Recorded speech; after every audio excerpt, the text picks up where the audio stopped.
Eh salut mes petits canards, voilà il est là ce tuto projection de peinture à l'airless au spray avec une pompe haute pression de professionnel. On va vous montrer ça, on va tout vous expliquer. Quand j'ai publié il y a quelques mois de ça mon tuto sur l'utilisation d'un rouleau alimenté Graco avec une pompe à peinture haute pression de ce type là, vous avez été nombreux dans les commentaires à me dire est-ce que tu pourrais pas faire un tuto sur la projection à l'airless. Bon, j'étais en panne de chantier sur ce type de projection, mais là c'est fait, on a ici un chantier, c'est l'agence Altema qui va s'installer ici à Aix-en-Provence, plus exactement à Aix-les-Milles. Je travaille déjà avec eux, vous le savez si vous suivez mes vidéos dans les Alpes de Haute-Provence. Bon, ils s'installent ici, donc ils m'ont appelé pour faire de la peinture sur les bardages que vous voyez là-haut. On a besoin de mettre le local à leur couleur, qui est une teinte râle spécifique, et pour qu'ils puissent venir mettre des enseignes par-dessus ces bacs aciers que vous voyez en haut là. Voilà. Donc là-dessus, on veut une peinture avec un rendu lisse, une finition quasi proche de l'existant, c'est-à-dire quasi proche des bacs aciers d'origine. Et donc du coup, la pulvérisation à l'airless, c'est tout à fait approprié. Mais si vous êtes là, c'est que vous êtes intéressé par comment on utilise une pompe à peinture, à mon avis plutôt en intérieur qu'en extérieur. Donc ne vous inquiétez pas, dans ce tuto, vous allez trouver tous les conseils d'utilisation, tous les petites astuces qui permettent de bien utiliser cet appareil-là, ou d'appréhender simplement l'utilisation de ce type d'appareil, vous allez trouver dans ce tuto. Vous me connaissez. On a amené des Alpes, la deuxième pompe à peinture, ça c'est celle que vous avez vue la dernière fois dans la vidéo rouleau alimenté. Cette vidéo, je vous l'ai mis là en lien avec le petit visuel. Et là, on a amené la deuxième pompe à peinture, celle qu'on avait dans les Alpes, c'est Vincent qui l'a amenée ce matin. Et on va sans doute faire une journée avec une journée avec l'autre. Il y a deux tailles un peu différentes, je vous donnerai mon ressenti par rapport à ça. La peinture à l'airless en pulvérisation, le problème, l'enjeu fatal, j'ai envie de dire, c'est le masquage. Le masquage, c'est une opération qui est très chronophage, d'accord? Donc c'est d'ailleurs un argument à prendre en compte dans la manière dont on fait le choix de peindre à l'airless ou de peindre au rouleau. Ça prend beaucoup de temps, il faut que le jeu envahisse la chandelle, j'ai envie de dire. Ici, vous allez voir des images en accéléré du masquage de ce chantier. C'est à peu près facile ici. Et puis, encore une fois, c'est la finition qui fait que j'ai fait ce choix-là. Mais si vous êtes en intérieur, il est évident qu'il y a des cas de figure dans lesquels c'est super intéressant d'utiliser un airless et puis d'autres dans lesquels sortir son bon vieux rouleau à peinture, ça peut avoir du sens aussi. J'essaierai avant la fin de la vidéo de revenir là-dessus pour vous donner des éléments, pour vous aider un petit peu dans ce choix-là si vous êtes confronté à ça. On a loué une nacelle parce que pour ce type de travail, c'est quand même plus confortable. C'est parti pour ce chantier. Alors, en préalable de l'utilisation de l'airless, il faut savoir que la peinture, quand on la passe à l'airless, surtout si elle est de très bonne qualité, il faut souvent la diluer un petit peu. C'est ce que je suis en train de faire là. Je la dilue entre 5 et 10% conformément aux données du fabricant de la peinture. Bon, rapidement, la prise en main d'un airless. Un airless, c'est une pompe à peinture. Comment ça marche? En deux mots, ici, il y a un piston en fait qui fait des montes-descentes et qui met sous pression la peinture. Mais la peinture seulement, il n'y a pas d'air dans ce type d'appareil, c'est simplement de la peinture à très haute pression qui est poussée dans ce flexible, d'accord, qui fait une vingtaine de mètres, qui revient et qui va au pistolet. Bon, pistolet, on y revient après. Ce piston, qu'est-ce qu'il va faire? Eh bien, en fait, il va aspirer par la crépine qui est ici. Donc la crépine, c'est ça, elle est plongée au fond du pot de peinture, elle est aspirée par la machine. Elle passe par ici, là, ce tube que vous voyez qui est un filtre, d'accord? Et ensuite, elle peut partir dans trois positions différentes. C'est cette vanne 3 voies qui va déterminer dans quelle position on part. La vanne qui est ici, elle peut permettre au flux de peinture de prendre trois chemins différents. Le premier, c'est vers le bas. Un peu dur. Vers le bas, ça veut dire qu'en fait, on renvoie à ce flexible-là qui est le retour. Ça, c'est le retour, c'est la buse dont on se sert notamment pour le nettoyage, mais qui peut aussi faire office de recirculation. Vous allez voir ça tout à l'heure. La 23 voies, dans la partie avant, elle envoie dans le flexible qui est vers l'avant, donc c'est le pistolet, d'accord? Ça, c'est quand on travaille. Quand on travaille, on met la vanne vers le pistolet. Et la dernière position de la 23 voies, c'est en arrière. Là, elle envoie indifféremment à la fois ici et à la fois là. Bon, c'est plutôt dans des cas où on a besoin de libérer la pression qu'on utilise ça. Très rare, ok? Donc là, première étape avec une machine de ce type-là, c'est de l'amorcer. Ici, il y a un panneau de commande. Là, il y a un petit écran LCD, mais qui ne sert à rien. Il sert juste à vous donner les pannes et le nombre d'heures qu'a la machine pour l'entretien périodique. Ici, on a un curseur très important. Ce curseur, c'est d'abord le démarrage de la machine. C'est-à-dire que dès que vous le bougez, vous allez démarrer la machine, électriquement parlant. Et ensuite, plus vous allez augmenter, plus vous allez demander à la pompe de fonctionner rapidement. Ça va avoir pour incidence le fait de donner plus ou moins de pression dans la lance, mais aussi de débit. Donc en réalité, c'est une relation pression-débit. Je ne suis pas spécialiste, mais c'est un petit peu ça qui fait votre vitesse d'avancement, mais aussi la qualité de votre jet. Sans doute que les buses sont faites pour des pressions peut-être un peu différentes selon le modèle de buse, mais il n'en demeure pas moins qu'elles ont un régime de fonctionnement qui est plus ou moins idéal, ce qui ne vous empêche pas de pouvoir, avec ce curseur-là, régler un mode qui consiste à travailler lentement ou plus rapidement, dans la limite donc de ce que peut accepter votre buse en bout de pistolet. Parlons maintenant des buses. Ça, c'est un pistolet. Alors faites pas attention, le nôtre il n'est pas bien nettoyé, parce qu'on n'est pas des ayatollahs du nettoyage. D'ailleurs, je pense que ça va hérisser les poils de certains, mais bon, c'est un autre débat. Le pistolet Graco, à l'intérieur duquel ici, il y a un petit filtre. Ça, dans l'entretien et le nettoyage, vous verrez ça à la fin. Il y a deux choses importantes à vérifier et à nettoyer. C'est le filtre qui est à l'intérieur du pistolet et le filtre qui est ici, en sortie de pompe. Okay, ça s'appelle un porte-buse. Alors, je vous montre comment ça se présente. Ça, c'est un porte-buse, d'accord ? Ça vient se mettre sur le pistolet. On en a plusieurs. Bon, voilà, porte-buse. Et les buses, c'est ça. Alors, il existe plein de buses différentes, d'accord ? C'est ces petits accessoires qui viennent se mettre dans le porte-buse tel que vous le voyez là, avec en fait trois positions là aussi. C'est-à-dire que là, la flèche vers l'avant, je suis en mode pulvérisation, c'est-à-dire que ma buse va se pulvériser sur le mur. Si je la mets perpendiculaire, je suis en mode fermeture, ma buse ne laisse rien passer du tout. Et si je la mets à l'envers, je suis en mode, je fais passer la peinture dans le sens inverse de la buse. Ce qui a pour conséquence de simplement vous faire un petit jet qui sort de peinture. C'est souvent utilisé le fait de la retourner comme ça au moment du nettoyage. C'est-à-dire qu'on nettoie la buse dans un sens et dans l'autre sens. Alors pour ces buses, qu'est-ce qu'il faut dire ? Il faut dire d'abord que les principales buses utilisées en Graco, en Wagner ça doit être la même histoire, mais je connais mal Wagner, mais enfin c'est facile de se renseigner et de trouver les infos. En buse Graco, il y a deux buses principales, il y a les bleues et les vertes. Les bleus c'est les standards et les vertes c'est les basse pression. Qui dit basse pression dit que vous allez utiliser votre RLS avec moins de pression dans le circuit et donc générer globalement moins de brouillard. Vous allez me dire alors pourquoi tout le monde ne choisit pas ça ? Eh bien parce que les vertes sont légèrement plus chères que les bleus. Bon, une fois que j'ai dit ça, il faudrait demander à un spécialiste, il doit sans doute y avoir encore d'autres petites choses. Ce que je peux néanmoins vous dire, c'est que le choix de la buse que vous allez faire est capital par rapport à la qualité du travail que vous allez vouloir envisager. Chaque buse, qu'elle soit bleue ou qu'elle soit verte, a un numéro dessus. Le plus souvent, là, par exemple, celle-là, c'est le 515, d'accord ? Ce numéro-là, c'est un numéro qui est commun un petit peu à tous ces types de machines et tout ce procédé. 515, le premier chiffre, le chiffre 5, il détermine l'angle de pulvérisation. Vous le multipliez par 10, ça vous donne en degrés l'angle de pulvérisation. Donc une 515, comme celle-là par exemple, c'est 50 degrés de pulvérisation. À 30 cm du support, parce que c'est à 30 cm, entre 25 et 30 on dit qu'il faut pulvériser avec le pistolet, ça vous génère un faisceau qui doit faire en théorie 25 cm de large. En gros, vous divisez par 2 l'angle de projection de la buse et ça vous donne la largeur de la bande, la largeur du pattern, je crois qu'on appelle ça comme ça. Les deux autres chiffres, 515, donc le 15, là c'est la taille de la buse. Ça peut être 8, 10, 15, etc. Bon, chaque produit a en théorie une buse un petit peu idéale. Ça normalement, sur le pot de peinture, s'il est passable en machine, vous devez avoir l'info ou chez le fournisseur. Voilà. La plupart du temps, si on résume, ça se situe entre 10 et 20, on va dire. Trop petit, qu'est-ce que ça peut faire ? Eh bien, trop petit, vous pouvez boucher votre pistolet. Si quand vous appuyez avec la pression, ça se bouche automatiquement, c'est sans doute que la viscosité de la peinture que vous appliquez dans une buse trop petite fait qu'elle se bouche occasionnellement ou tout le temps. Une taille de buse à respecter. Si on imagine passer par exemple de l'enduit avec ces machines, parce que les grosses machines de ce type peuvent pulvériser de l'enduit. Bon voilà, la buse sera beaucoup plus grosse. Ce qu'il faut quand même noter avec ces machines, c'est qu'en fait, en réalité, il n'y a pas une buse avec laquelle on peut à peu près tout faire. Donc, globalement, c'est un petit peu chiant. Peut-être qu'il faut... Alors, si vous faites que de la peinture en intérieur, en réalité, vous allez prendre une 517, ça va très bien et ça fera tout. Dès que vous voulez commencer à faire un peu des portes, des dormants de portes ou des petites choses, eh bien, en fait, il faut noter qu'il faudra sans doute vous acheter une buse. Ces buses-là, en gros, ça vaut 50 balles les bleues, 65 € les vertes. Quelque chose près, voilà. C'est pour vous donner une idée. Nous, ici, on va utiliser la 517. À noter une chose, c'est que les buses ont de l'usure. Elles s'usent au fur et à mesure que vous les utilisez. Au plus vous les utilisez, au plus la largeur du jet va augmenter. Il y a un moment donné, il faut les changer.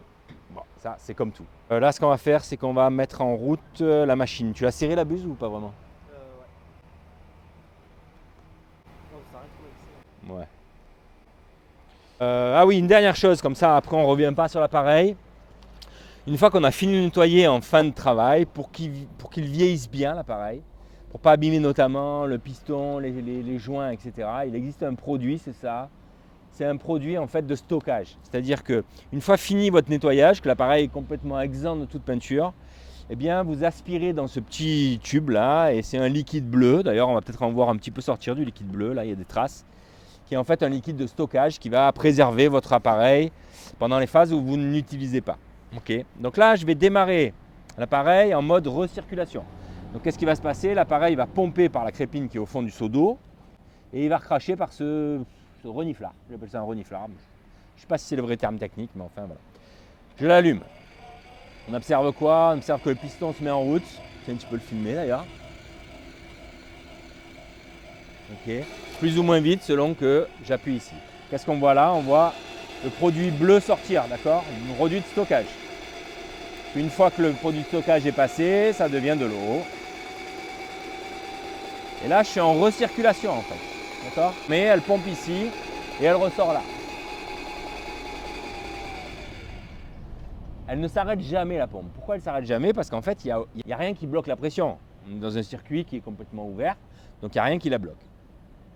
Une fois que je vais faire passer la pression de la machine dans la lance, si le pistolet n'est pas appuyé, qu'est-ce que va faire la machine? La machine va finir par s'arrêter au moment où elle a atteint la pression de consigne. Et la pression de consigne, c'est quoi? C'est ce curseur qui vous la donne. Plus vous l'augmentez, plus elle va atteindre une pression de consigne importante. C'est pour ça que quand on est en mode pulvérisation, eh bien, en réalité, la machine se met quasiment en route à chaque fois que vous appuyez sur la gâchette, mais pas tout à fait. En réalité, elle se met en route quand elle détecte que la pression dans la lance, et donc en bout de pistolet, est insuffisante. Hop, elle rajoute de la pression. Si par exemple, on utilisait l'appareil avec une buse très petite, eh bien en fait, il est à noter qu'on pourrait peindre sans que l'appareil se mette en route, jusqu'à ce que la pression descende dans le réseau. À partir du moment où elle est trop descendue, hop, il se remet en route. Okay. Donc maintenant, ce que je fais, c'est que j'envoie la pression dans le pistolet, là, à l'avant. Et donc, qu'est-ce qui va se passer? Tiens, on va mettre la buse dans l'autre sens, comme ça, ça fait un G un peu plus machin. Je vais appuyer sur mon pistolet et je vais allumer l'appareil.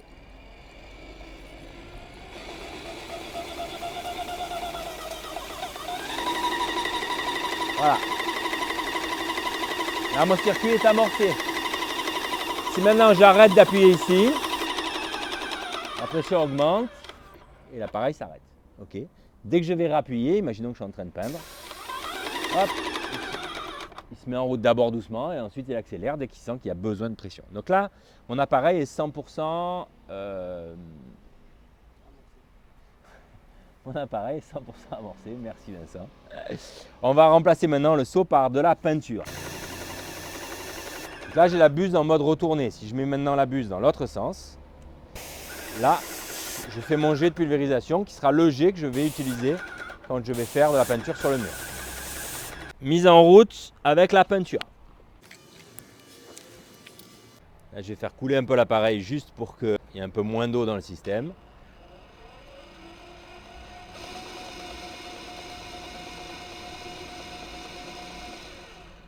Ok. Alors, le reste là d'eau, avant qu'il soit bon, je vais le mettre dans ce seau là. Donc là, je suis en mode recirculation, c'est-à-dire que je vais faire sortir la peinture par cette buse là. J'allume, au début ça va être de l'eau et puis très vite de la peinture.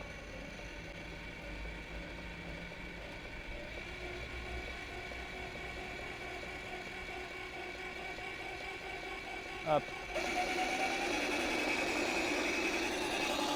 Voilà, là c'est de la peinture, d'accord? Donc je me mets ici, hop, au-dessus de mon pot de peinture. Donc là je suis en recirculation. Ok? J'éteins l'appareil. Là ma machine est amorcée avec la peinture, maintenant on va amorcer le pistolet, d'accord? Donc le pistolet il va d'abord cracher de l'eau, c'est-à-dire toute l'eau qu'il y a dans le flexible, jusqu'à commencer à cracher de la peinture. Je mets la buse dans l'autre sens, la vanne 3 voies vers l'avant, direction le pistolet à peinture, et là je mets la pression. Donc là mon pistolet va cracher de l'eau, puis il finira par cracher de la peinture.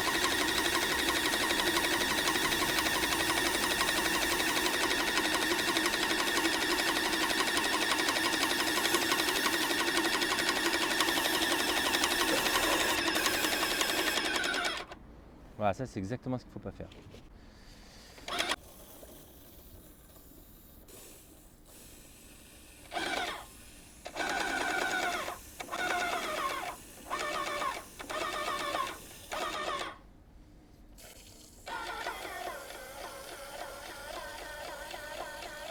Voilà, là je suis en recirculation peinture depuis le pistolet, d'accord? Donc là en fait je suis prêt à travailler là. Il n'y a pas de problème, donc la buse je la mets dans l'autre sens, vers l'avant. Et là en théorie, si j'appuie, j'ai mon jet de peinture qui va se faire.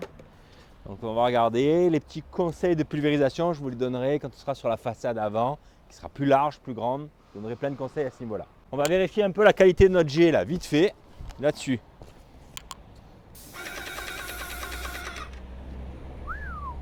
Ce qu'il y a d'extraordinaire avec la RLS évidemment, c'est que là, la bombe à peinture elle reste exactement là où vous la voyez là. Et puis on va mettre simplement ça dans la nacelle et ça sera bon, on va pouvoir aller travailler là-haut sans se poser la question du saut de peinture, des rouleaux, du rechargement, etc., etc. Allez, avant de monter dans la nacelle, on va quand même faire un petit essai ici vite fait pour régler le débit de la machine, pour être sûr qu'on soit bon. Donc là j'ai un jet largeur comme ça. Est-ce que je peux le faire peindre comme ça? Ouais, je peux le faire comme ça. Allez, attention.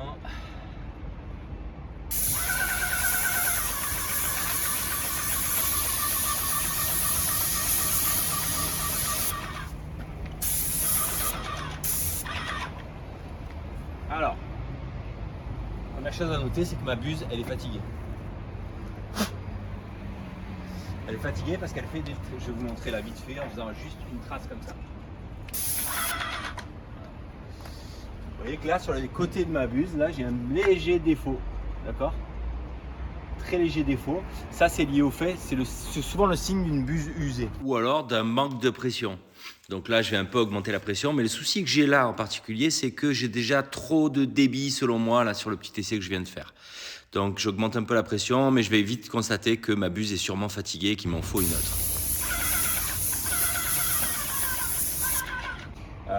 On a une rallonge de pistolet. Une rallonge de pistolet, vous la verrez sans doute tout à l'heure, parce qu'on va l'essayer. C'est pour être un peu plus loin de la façade quand on travaille, ça nous donne du confort. C'est aussi ce qui est utilisé en général quand on peint les plafonds. D'accord? Ça permet d'être à la bonne distance.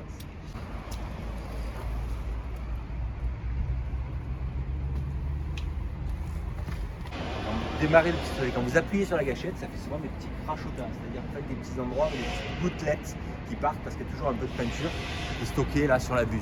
D'accord? C'est pour cette raison que quand on peint en intérieur, c'est une première astuce que je vous donne, on ne démarre jamais sur le mur. En général, on a le sol qui est protégé, on démarre presque au sol et ensuite on ne s'arrête pas de pulvériser. Ce qu'il ne faut surtout pas faire, on voit très souvent, c'est en fait faire des bandes, c'est-à-dire monter, arrêter d'appuyer, puis réappuyer et redescendre, arrêter d'appuyer, réappuyer, remonter, vous m'avez compris? C'est-à-dire que chaque fois que vous faites une bande, si vous arrêtez de pulvériser, en réalité, vous générez ces micro-gouttelettes qui vont repartir sur votre support au moment de réamorcer le pistolet. Donc la bonne technique, c'est vraiment de faire ça et hop, de repartir dans l'autre sens tout en restant appuyé sur la gâchette. Le geste que font souvent les peintres qui peignent à l'RLS, moi je ne suis pas spécialiste, c'est on est régulier sur la vitesse et à simplement arriver en haut et arriver en bas où on accélère pour ne pas passer deux fois trop de temps au même endroit. Le fait d'accélérer un petit peu, arriver en bas et d'accélérer un petit peu pour la redescendre en bas, ça permet de, sur la partie basse et sur la partie haute, d'avoir pas surchargé le support en peinture. Le démarrage de projection, je vais le faire sur le polyane, d'accord?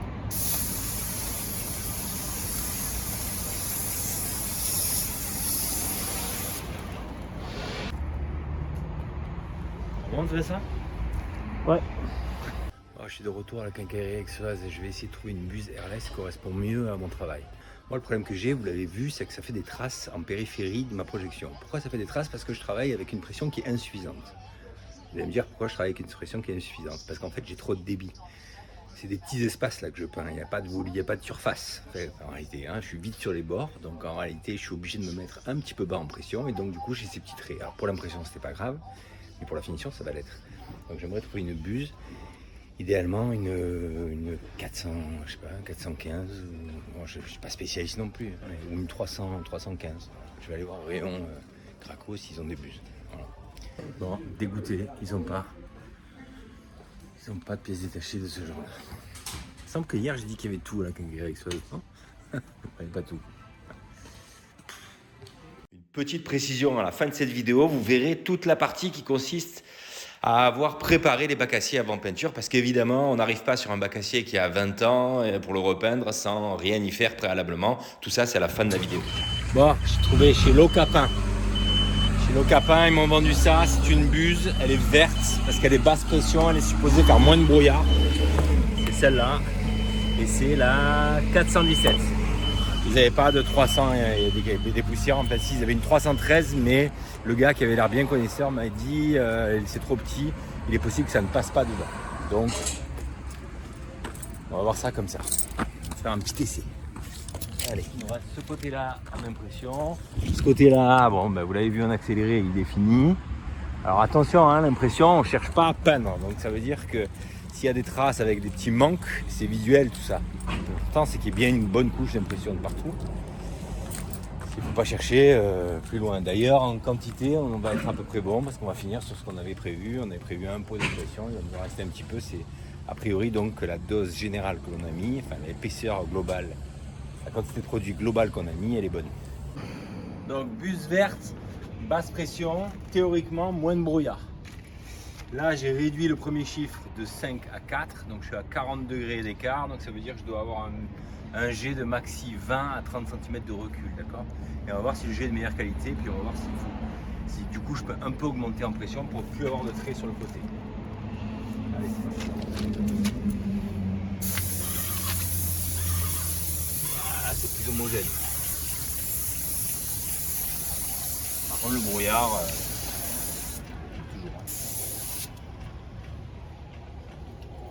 toujours il n'y a pas de problème. Ok, je vais prendre un petit carton.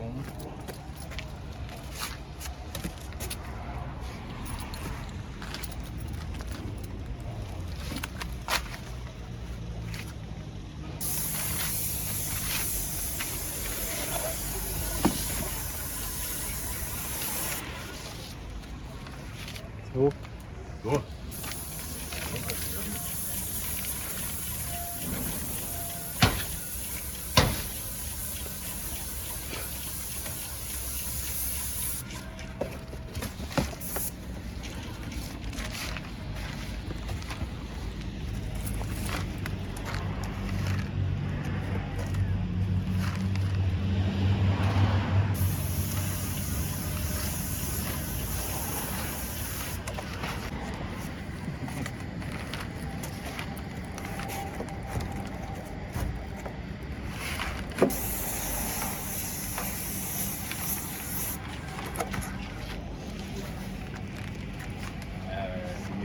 Mieux la 417 que la 517.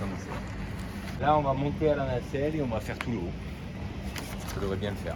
Bon, pour le masquage, vous avez vu qu'au départ on a commencé avec des bâches plastiques. En réalité on a fini par mettre simplement une largeur de scotch et utiliser un bout de carton pour protéger la façade. Ça fonctionnait assez bien, mais on a pour le deuxième jour demain trouvé quelque chose d'encore un petit peu mieux. Vous allez voir ça tout à l'heure. Bon, c'est la fin de l'impression. On va devoir en fait nettoyer la machine avant de mettre la couleur. Puisqu'entre deux couleurs, on ne peut pas se permettre de simplement changer le pot. Allez, changement de couleur de peinture. Donc, on a enlevé le pot d'impression quasi vide et on a plongé le pistolet dans l'eau. Ensuite, on a fait une purge. D'abord du corps de la pompe dans le pot pour récupérer un petit peu de peinture. Et maintenant, on va vider l'intégralité du flexible. Pour ça, j'ai enlevé la buse, j'appuie sur la gâchette, il n'y a pas de pression. Et c'est là que je monte la pompe.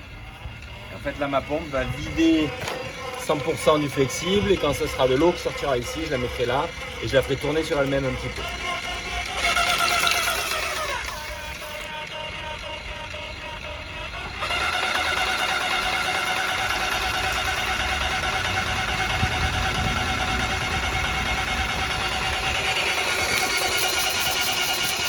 Voilà, ça devient de l'eau.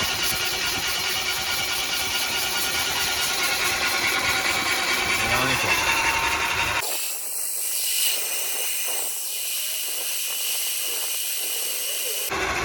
On met la vis pour la nettoyer un petit coup.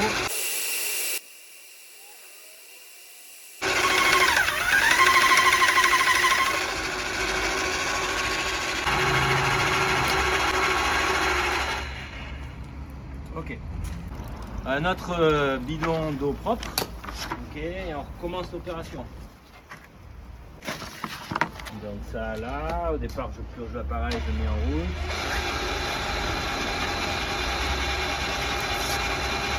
Donc là, vous voyez, ça coule encore.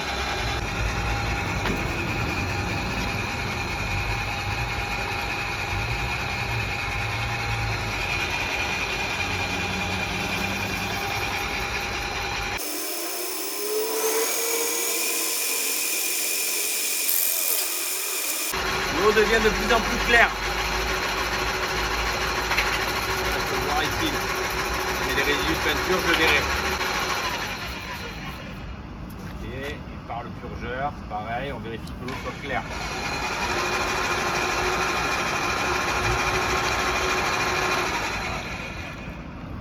Là, les eaux sont claires. Maintenant, si on veut bien faire, comme dit Vincent, même si ça ne me fait pas plaisir, il faut nettoyer les filtres.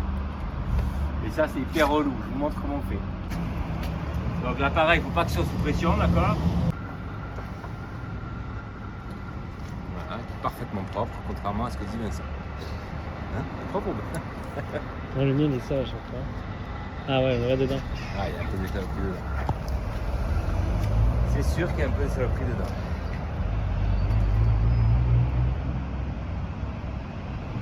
Et on va les nettoyer. Donc il y a ça à nettoyer. Et ensuite, dans le pistolet, il y a la même histoire. Ici, qui est pareil à nettoyer. Comme ça, vous aurez vu à la fin du nettoyage ce qu'il faut faire. Et ce soir, je n'aurai pas besoin de vous remontrer. On partira 10 minutes avant peut-être.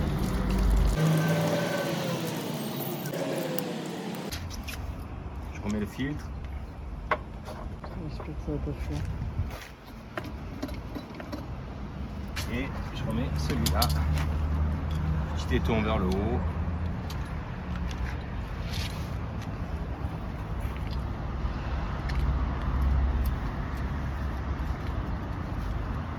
Voilà. Et gâchette ici. Ok.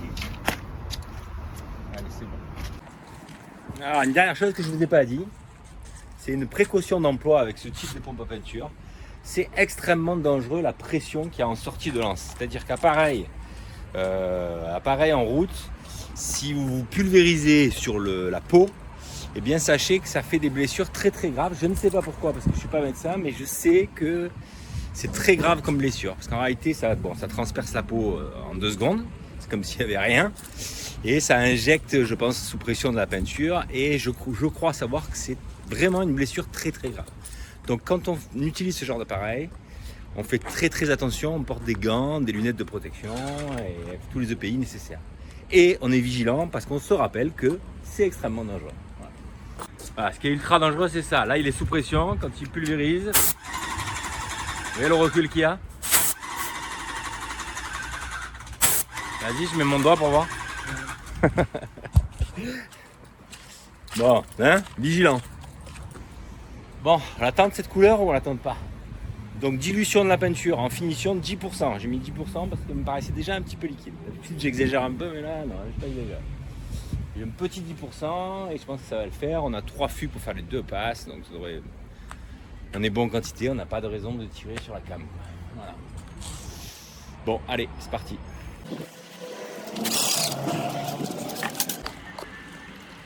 Quelques petits conseils. Donc, déjà la buse. La buse, elle fait un faisceau plat en réalité. Hein. C'est une espèce de triangle qui se projette, mais qui est relativement plat. Donc on a la possibilité de mettre le porte-buse et la buse soit verticale, soit horizontale.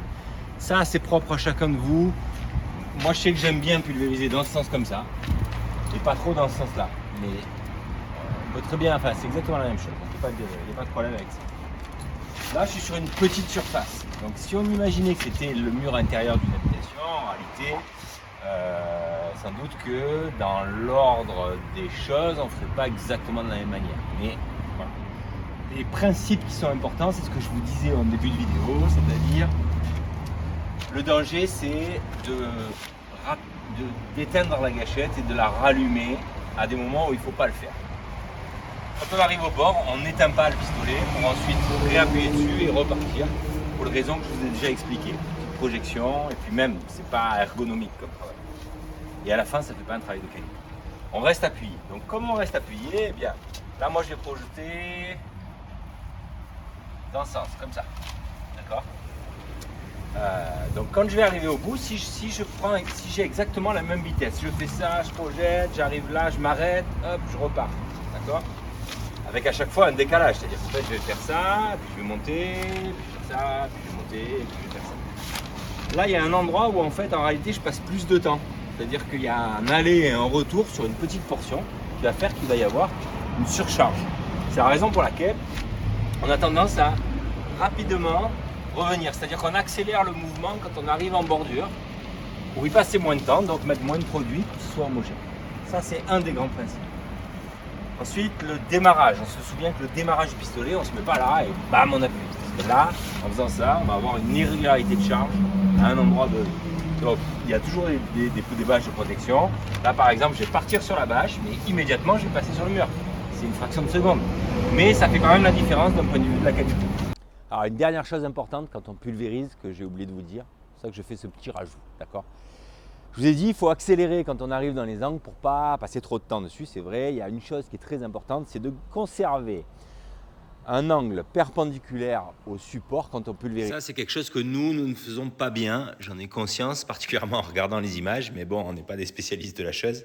Mais enfin, je me dois d'attirer votre attention là-dessus parce que ça semble être quelque chose d'important pour parfaire un peu le travail. Et ce qu'il faut faire attention, imaginons que mon mur soit là, comme ça, dans la longueur de ce que vous voyez. Je pulvérise comme ça. J'accélère quand j'arrive au bout pour pouvoir pas faire de surépaisseur. Ça, vous l'aurez compris. Ce qu'il ne faut pas faire, c'est ça. Parce qu'en fait, en faisant ça, qu'est-ce qui va se passer ? Au lieu d'être perpendiculaire à votre support qui est comme ça, vous allez vous élargir comme ça, votre faisceau va s'élargir, mais surtout, vous allez perdre en régularité par rapport à la quantité de peinture que vous allez mettre sur le mur. Donc attention, le danger, c'est de faire ça, et hop, hop, hop. Si on fait ce geste-là, eh bien en fait, on élargit, donc on perd en régularité. Le geste, c'est vraiment, on reste perpendiculaire à la façade, ce qui n'est pas complètement naturel. Donc en fait, il faut un peu se forcer à faire ce geste-là pour qu'il finisse par rentrer. Okay ? L'impression, il n'y a pas trop d'enjeu. Il y a quand même quelques endroits où on a fait des coulures, on les a un petit peu poncés juste avant la passe de finition. La passe de finition, il y a un peu plus d'enjeu. Il n'est pas question de faire des coulures. C'est la raison pour laquelle on fait 2 passes de finition et pas qu'une seule passe comme en impression. Le fait de faire 2 passes de finition, ça doit vous rassurer sur un point, c'est qu'à la fin, la charge sera conforme. Donc ça ne sert à rien d'aller charger comme un cochon en première couche. Vous allez prendre le risque de faire des coulures, vous allez utiliser plus de peinture que nécessaire et vous allez aussi prendre le risque d'être court en peinture à la fin, puisque la peinture elle est calculée pour 2 couches et pas une grosse couche et demie et une autre couche, soit 2,5. Okay ?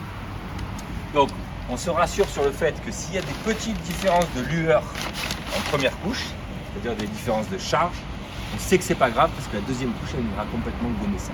Okay ? Allez, c'est parti. On se fait juste un petit bout là, le coup à hauteur d'homme et puis ensuite on montera la nacelle. Donc je démarre sur la bâche et là j'essaie d'être le plus régulier possible sans surcharger.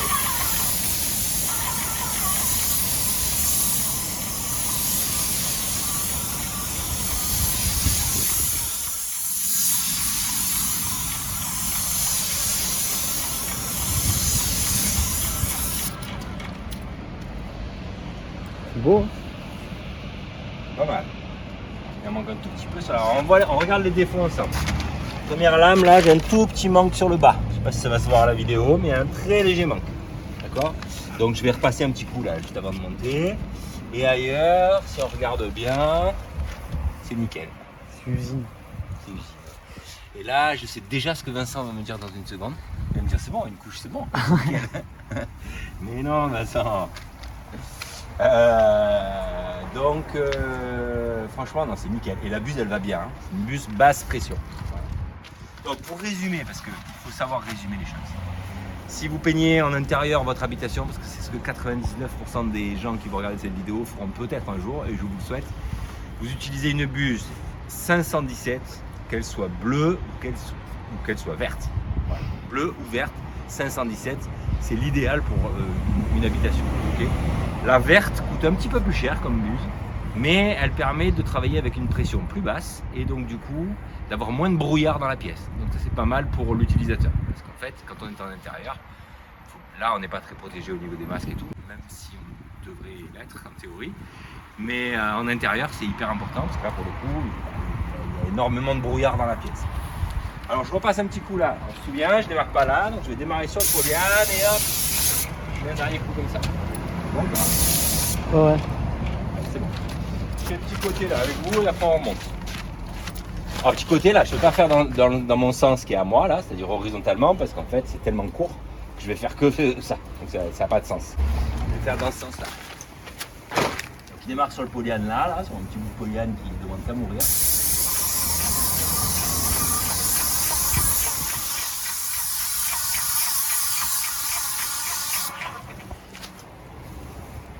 Magnifique.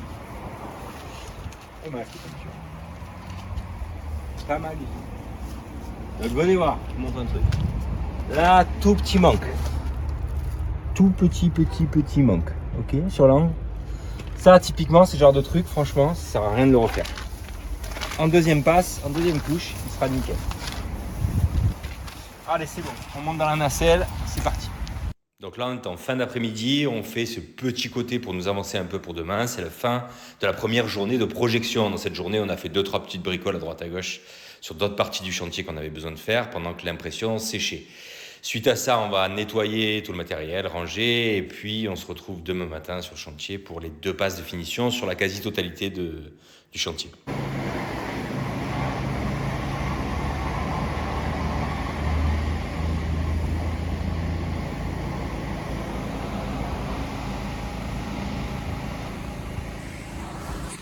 On vient à être dégoûté des défauts du support. Et ouais. Tu veux finir, tu veux que ce soit nickel. Bon, non, très bien. Très bien. Donc, bon, je vais sûrement en reparler à la fin de la vidéo, mais ce qu'il faut noter avec l'airless, c'est que clairement, le temps que vous allez passer à appliquer la peinture, il est réduit à peau de chagrin.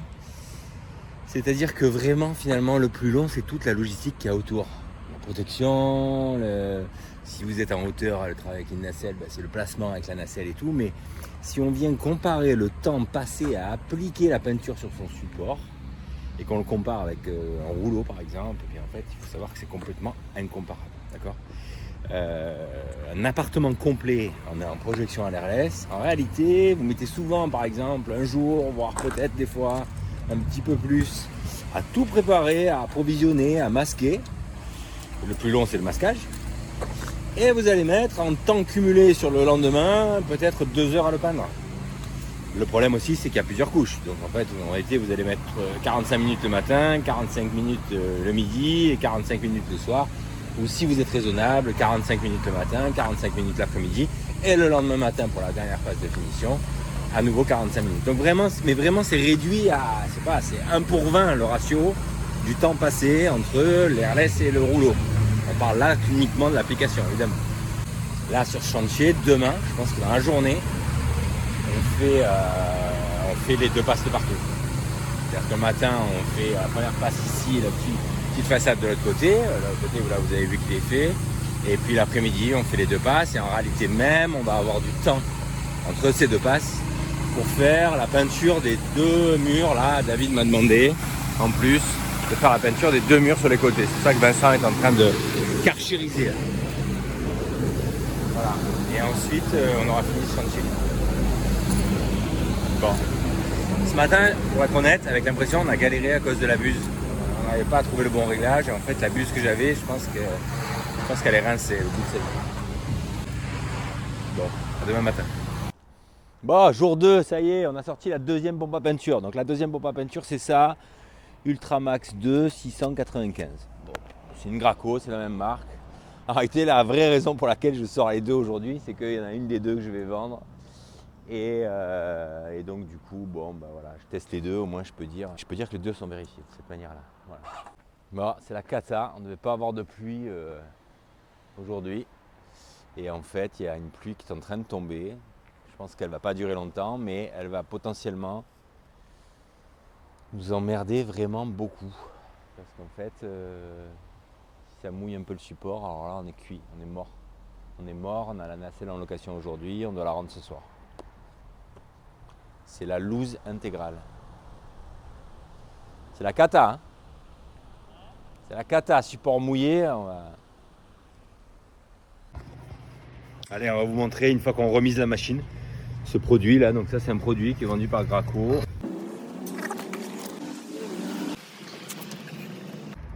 Voilà. On la met en mode recirculation. Et là on la démarre, dès que ça sort bleu au reniflard, on arrête.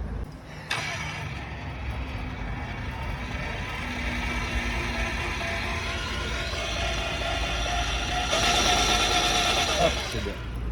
Voilà, ça c'est le produit de stockage pour être sûr qu'elle vieillisse bien la machine. Voilà, là vous nous voyez en accéléré, on a pris le parti de faire le sous-face. C'est le seul endroit qui n'est pas mouillé de la façade, en espérant qu'il n'y ait pas d'autres gouttes aujourd'hui et que ça finisse par sécher. Mais donc la sous-face, bon, c'est bien parce que ça nous permet de gagner un peu de temps, surtout que c'est chronophage. Vous avez vu que finalement on n'a pas masqué, enfin on a simplement mis un scotch orange et on se balade avec une feuille de zinc souple, bien réglée, qu'on met au fur et à mesure contre la façade pour avancer doucement au pistolet sans faire de salissure. Et on a fait une ou deux petites salissures. Mais ne t'inquiète pas David, on va brosser. Voilà. Je vous fais tout de suite le topo de l'utilisation des deux machines. En réalité, les deux machines, elles ont très bien fonctionné et on ne peut pas dire qu'il y en a une qui permet des choses que l'autre ne peut pas. C'est vraiment complètement équivalent, alors que évidemment, l'Euro-Pro 450, c'est une taille beaucoup plus petite de machine que la Ultramax 695 de Graco. Tout ça pour dire quoi? Pour dire que en fait, dès qu'on tape sur des machines professionnelles, il n'y a pas vraiment besoin d'aller taper dans du très haut de gamme ou du très puissant. La seule différence qu'il va y avoir entre une moins puissante et une très puissante, c'est sans doute la durée de vie en cas d'utilisation très intensive. Quand je dis très intensive, c'est-à-dire plus d'une fois par semaine, c'est-à-dire quotidienne. La Ultramax de chez Graco, elle est plus adaptée pour ce type d'usage. La Euro-Pro 450, moins.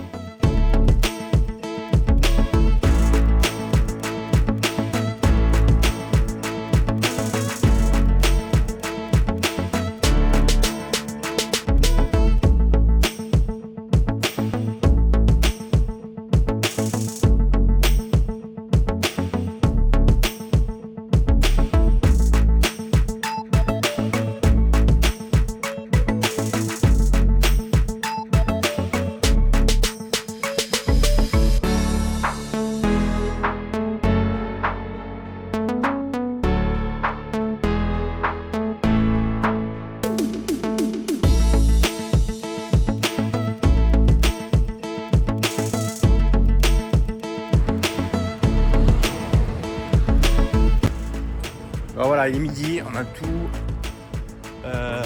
projeté en première couche et cet après-midi on fait la deuxième couche globale surtout. Ce soir on rend la nacelle. Terminé bonsoir. Non, c'est pas tout à fait terminé bonsoir parce qu'il restera encore un mur, le mur du portail à faire. Enfin voilà.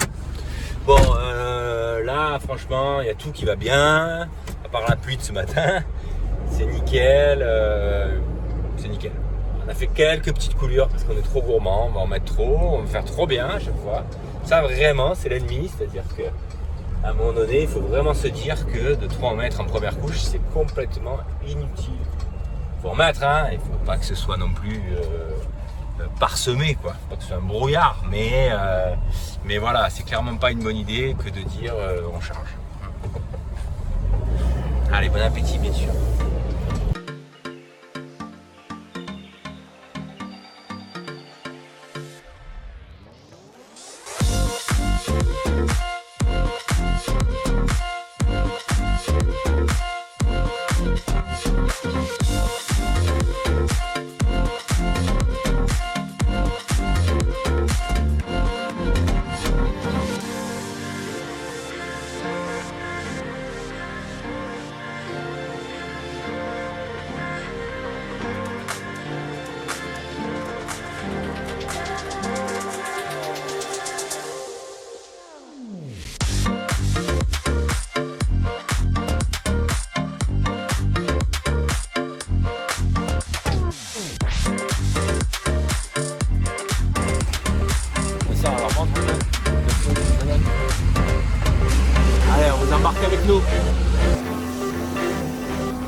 Faites ce qu'on vous dit, mais pas ce qu'on fait. Hein.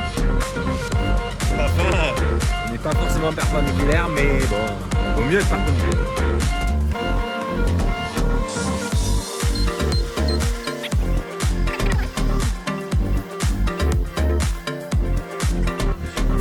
Je refais mon téléphone.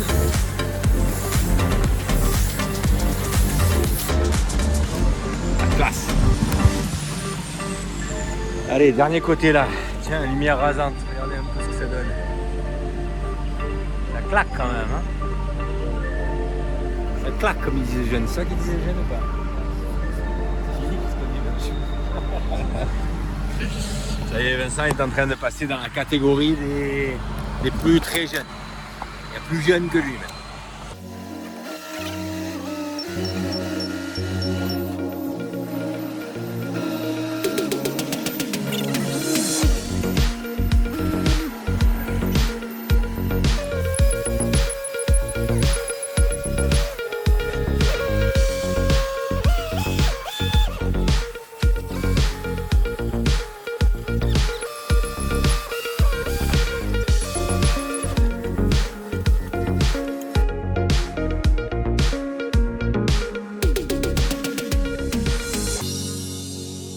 On récapitule. Ça y est, donc on a fini là, on est en train de défaire tout le masquage et de peaufiner. Je vous montre vite fait des images, un peu de tout. Voilà. La finition ça donne ça, en lumière rasante pour vous donner une idée. Bon, il y a du grain, mais en vrai ça fait très très lisse. Hein. On dirait que c'est quasi comme à l'origine. Si on s'approche vraiment de très près, on voit qu'il y a un petit grain qui est sans doute pas d'origine. Mais voilà. Là, bon, on n'a pas le soleil de ce côté-là, donc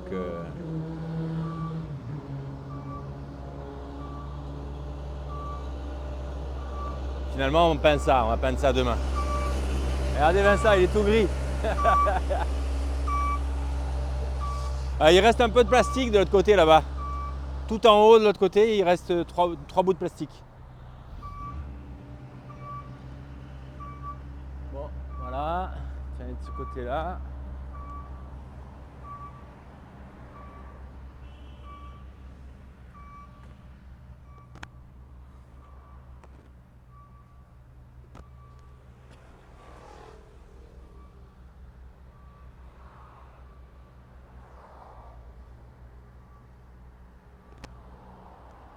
Donc déjà cette finition elle n'est possible qu'à l'airless, enfin qu'à la pulvérisation.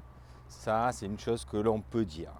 À nouveau j'ai envie de vous redire qu'avec l'airless, vraiment le temps de pulvérisation il est réduit. Ce qui prend du temps là dans notre cas de figure, c'est vraiment comme je vous l'ai déjà dit, le déplacement des nacelles et puis tous les petits à côté. Voilà. Mais enfin comme souvent en peinture finalement. Hein. C'est un chantier qui s'est très bien passé.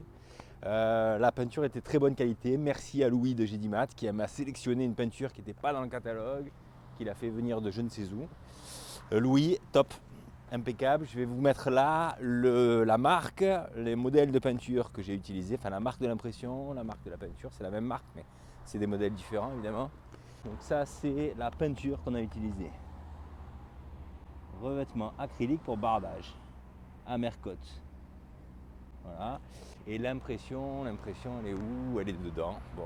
Là donc en buse au final on a utilisé une 417, c'est-à-dire que par rapport à la 517 que je comptais utiliser au départ, on a pris une 400 parce que la 400 elle a un angle qui est un peu plus court, donc une pattern plus étroite et c'était plus adapté. En réalité le fait d'être étroit c'est pas réellement un problème sur ce type de chantier, parce que ce type de chantier là on avait à peu près je crois 110 ou 120 mètres carrés de peinture à faire sur les bardages, alors sans doute un peu plus parce qu'il y avait les sous-faces et tout que j'avais pas compté, mais bon.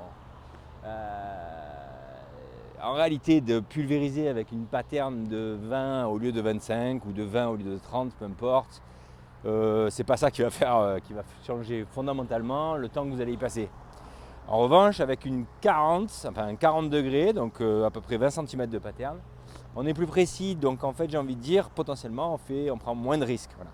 Donc ça, si à un moment donné vous vous posez la question d'utiliser deux buses avec deux diamètres différents, honnêtement, la différence de diamètre de pulvérisation, elle va être anecdotique dans le temps que vous allez passer à faire le travail. Donc, si vous êtes plus à l'aise avec une plus petite, il ne faut pas hésiter à prendre une plus petite. Bon, et une dernière chose concernant ces pompes à peinture. La question peut être de savoir s'il faut aller acheter une pompe à peinture dans une grande surface de bricolage qui va coûter, quand on prend les premiers modèles qui ont l'air professionnels, mais je ne pense pas qu'ils le soient vraiment. Bon, en tout cas, c'est clairement des appareils qui ont été conçus pour le particulier. Ce n'est pas forcément un mauvais calcul, sauf, à mon avis, à vouloir l'utiliser pendant quelques années. Je pense que ces petits appareils de grande surface de bricolage, c'est bien parce que c'est pas très cher, ça vaut en gros 500-600 balles. Mais je ne sais pas dans la durée comment ça va évoluer. Je crois savoir que c'est des appareils qu'on met souvent à fond pour faire le travail parce qu'en fait on est un peu dans la limite de leur plage d'utilisation. Et donc du coup je ne sais pas si ça dure dans le temps. Ce que j'avais envie de vous dire, et ce que je vous ai déjà dit dans la vidéo du rouleau alimenté Graco, c'est que ce type de machine là, des Graco ou des Wagner d'occasion, c'est des machines robustes, fiables, conçues pour les professionnels pour un usage intensif. Assez rares sont les machines qui ont eu dans leur vie un usage intensif. Et ça, on peut normalement à peu près le deviner quand on achète ce type de machine d'occasion. Et donc vous me voyez venir.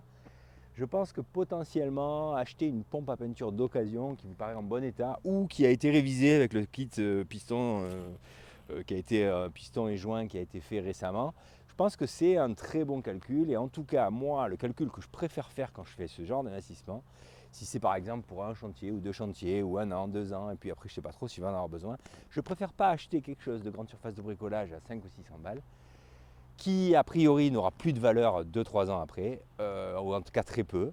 Je préfère acheter ce type de machine, un peu genre, c'est un peu genre indestructible, c'est un peu genre indémodable et surtout ça ne décote pas. Je vous assure une chose, c'est que mes deux machines que j'ai achetées d'occasion, le jour où je les revendrai, que ce soit dans 1 an, dans 2 ans, dans 5 ans, dans 10 ans, je pense que je les revendrai au même prix que je les ai achetées, à condition évidemment qu'elles soient en bon état et que j'ai fait les entretiens qu'il y avait à faire dessus. Voilà. Donc clairement, je pense que ça peut être peut-être un peu plus intelligent d'acheter une pompe à peinture à 800 ou 1000 euros, un truc un peu sérieux, l'utiliser le temps qu'on a besoin d'utiliser et le revendre plutôt que d'acheter ces petites pompes à peinture de grande surface de bricolage. Mais ça n'est que mon avis, donc si vous avez un avis différent, il n'y a aucun problème sur le principe. N'hésitez pas à le partager dans les commentaires, ça peut servir à d'autres. Voilà. Allez, ça c'est un petit ajout du lendemain par rapport à ce que je viens de vous dire. En fait, hier soir, j'ai repensé à ce que j'avais dit dans la vidéo et donc je me disais quand même peut-être que sans avoir essayé la petite Wagner par exemple qui se vend dans les grandes surfaces de bricolage là, aux alentours de 600 euros, qui est la CS 350 si je me souviens bien, tu ne l'as pas utilisé et tu dis que potentiellement c'est pas du bon matériel en substance. Bon. Donc hier soir, je me suis fait quelques vidéos YouTube. Alors évidemment, je suis tombé sur des vidéos de gars qui présentent un article pour lequel ils ont sans doute été payés pour le faire, ou en tout cas on leur a offert la machine, donc peut-être qu'il y a un manque d'objectivité, jusqu'à tomber sur la vidéo d'un type qui est absolument génial, j'étais sous le charme, donc je vous la mets là en commentaire, parce que si vraiment vous êtes intéressé par ce type de matériel, et puis par ce type de test, je pense que ça c'est un mec qui non seulement est très très drôle, mais il est autant drôle qu'à mon avis ce qu'il est objectif. Voilà. Donc si ça vous intéresse, allez le découvrir, franchement, exceptionnel, mort de rire du début à la fin et je trouve que son approche est très intéressante. Voilà. Bon, on revient à la vidéo. Bon, ce tuto il a été encore un petit peu long, je suis désolé, mais j'espère qu'il vous a apporté des choses. Si c'est le cas, vous m'envoyez ravi, n'hésitez pas à liker la vidéo, à la partager, à vous abonner ou à m'envoyer un petit commentaire si vous avez des questions, s'il y a quelque chose que je n'ai pas bien expliqué, n'hésitez surtout pas. Je vous remercie beaucoup d'avoir regardé jusqu'au bout et je vous dis à très très bientôt pour d'autres tutos. Bye bye. La pulvérisation à l'airless, c'est une... Et donc du coup, la pulvérisation à l'airless, c'est une... Et donc du coup, la pulvérisation à l'airless, c'est dans la limite donc de ce que ça... Dans la limite donc de ce qu'accepte... Dans la limite donc de ce que peut accepter votre buse. Prenez ce chiffre, vous le divisez par 10 et ça vous donne. Vous le multipliez, vous prenez ce chiffre, vous le multipliez par 10, où va correspondre à des peintures un petit peu différentes. Je peux pas tout vous expliquer à ce niveau-là. Je peux pas. Voilà, si vous avez besoin de plus d'éléments, vous avez compris, vous vous renseignez. Les deux autres chiffres, 515, donc le 15, là c'est la taille de la buse. Donc cette taille-là, ben, ça va dépendre un petit peu des produits que vous allez utiliser, du débit que vous voulez avoir. Et cette taille-là, elle existe toutes les tailles, d'accord? Elle va varier de, je crois, 8 jusqu'à... Cette taille-là, c'est ça qui va déterminer un petit peu le débit de produit que vous allez mettre. C'est ça qui va déterminer cette taille-là, le 15, d'accord, ça va déterminer la grosseur de la buse. Bon, ben, une fois que je dis ça, la grosseur de la buse. Ce chiffre-là, le 15, ça va déterminer en fait la grosseur de la buse. Ça peut être 8, 10, 15, etc. Bon.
Ouais, tu vois, pas toujours rose dans la vie.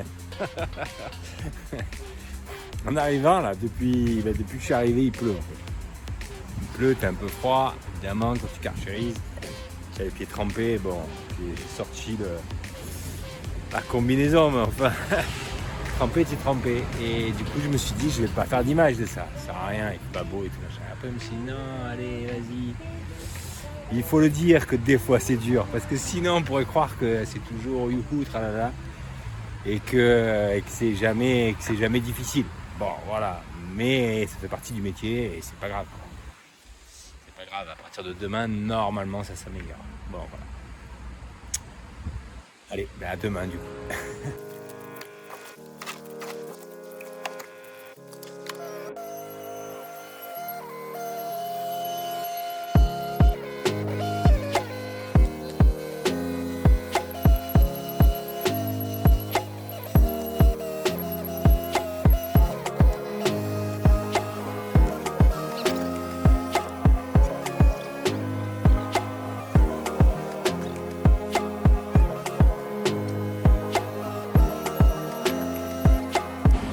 Il y a une roue qui tourne dans le vide.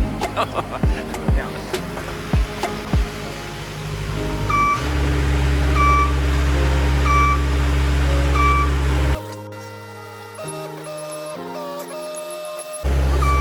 Ah, il y a une roue qui tourne dans le vide. Ah, ça me rassure pas ça.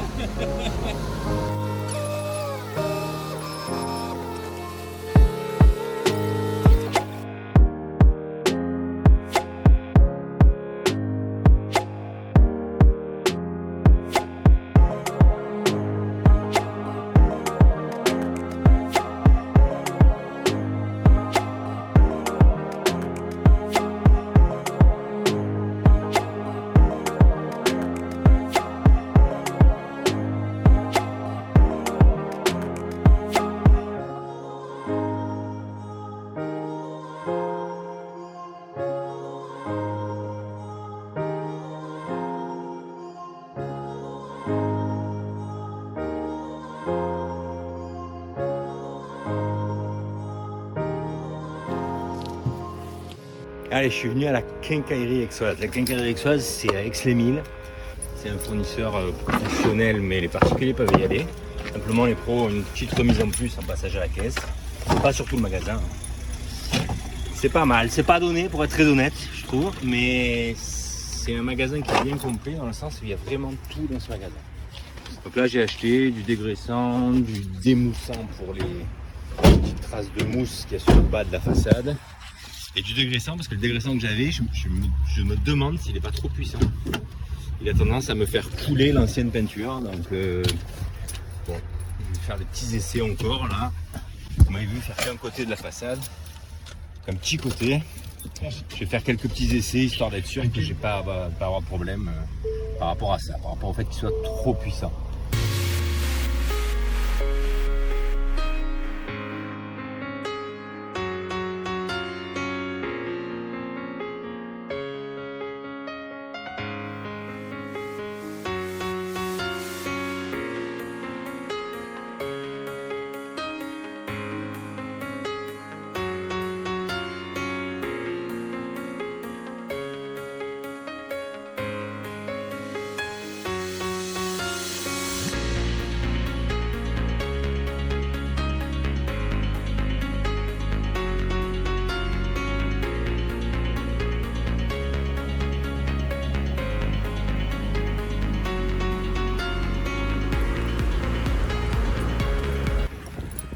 Je le mets en l'air et j'enlève la clé de la machine comme ça il n'y a personne qui vient me le prendre parce qu'ici on n'est pas dans les Alpes d'Haute-Provence, on est dans le 13 hein.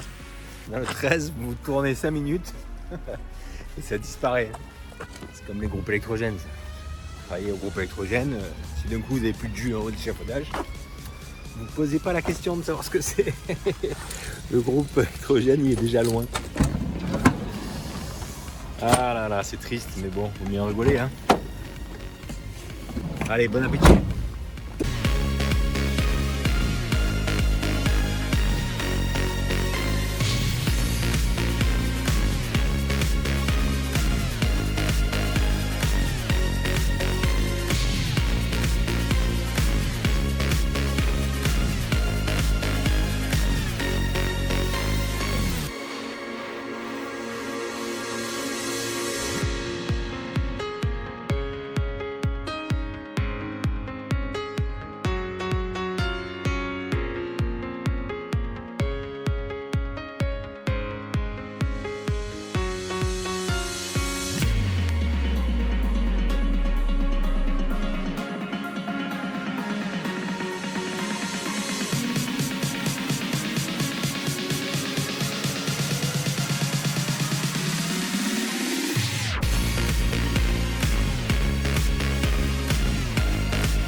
Voilà, ce que tu viens de voir en accéléré là, c'est une journée entière.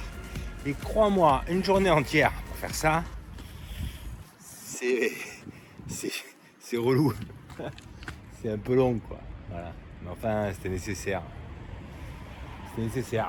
Vous avez vu de ce côté, la peinture elle est complètement partie. C'est le soleil l'avait altéré déjà et avec le dégraissant, enfin le décapant dégraissant, bon, ouais, c'est carrément barré la peinture. Bon voilà, pour bien faire, il me reste les deux petits murs de l'entrée du commerce là. Et là je crois que je me sens pas. Je remets ça demain. Et j'ai un peu abîmé le panneau là. Il va falloir que je remette le truc. David le patron n'est pas là. Mais il va pas le voir. Enfin si, il va le voir parce qu'il suit mes vidéos. Il le verra quand la vidéo sera sortie parce que entre temps je vais tout réparer, bien sûr. Donc David, c'est pas moi, j'ai rien fait. Hein. Ce que tu as aperçu là, c'est pas moi.